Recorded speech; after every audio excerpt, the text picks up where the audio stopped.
Densus 88 itu nggak sembarang menangkap orang.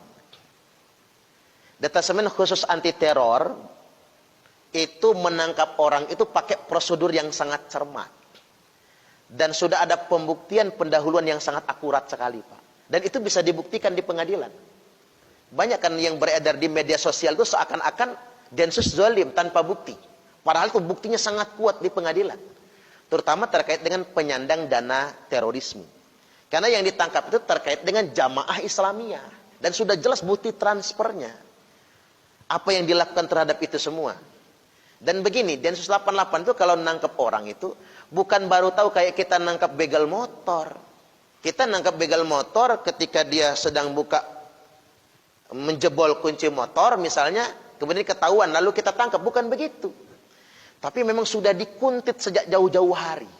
Saya ambil contoh sederhana, Pak. Pentolan Jamaah Islamiyah JI para Wijayanto yang ditangkap beberapa waktu yang silam.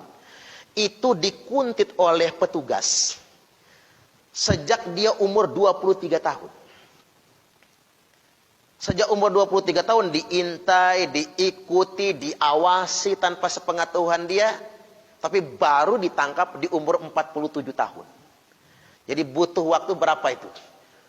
24 tahun, Pak, nguntitnya itu. Bukan nggak bisa ditangkap sejak awal, karena kami butuh bukti yang sangat kuat dan akurat.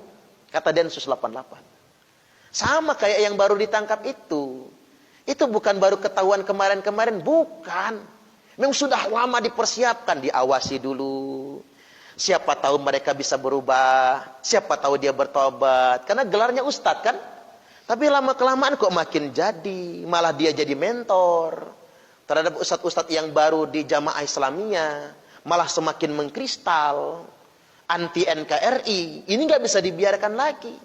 Dan sudah mulai menggalang dana, termasuk Yayasan Abaya, Yayasan Abdurrahman bin Auf itu. Mereka pengelolanya, dana kotak amal digunakan untuk kepentingan terorisme. Karena nggak bisa dibiarkan lagi, takut berkepanjangan, semakin membahayakan. Dengan bukti yang sangat akurat, langsung ditangkap. Jadi ini nggak kayak kata di media sosial itu, Pak, menzalimi ulama. Bukan, ulama yang mana yang dizalimi? Ulama-ulama hebat di negeri kita ini aman semua. Pesantren maju semua. Santri ribuan semua. Ulama yang mana? Makanya saya tegaskan, ulama yang mana? Mereka itu memang dari awal sudah diikuti sedemikian rupa. Dan Densus 88 itu tahu benar, Pak, siapa anggota-anggotanya. Cuma sengaja nggak ditangkapin. Karena masih ada harapan. Mudah-mudahan mereka bisa berubah. Mudah-mudahan mereka bisa dicerahkan. Termasuk Pak Bawai misalnya. Kalau ikut-ikutan kayak gitu, diintip dulu. Kok orangnya kurus, pikir Densus kan. Jangan dulu lah. Jangan ditangkap dulu. Dikasih wawasan, diajak ngobrol dulu. Betul, Pak. Dicarikan ustadz, biar berdiskusi sama dia. Segitunya.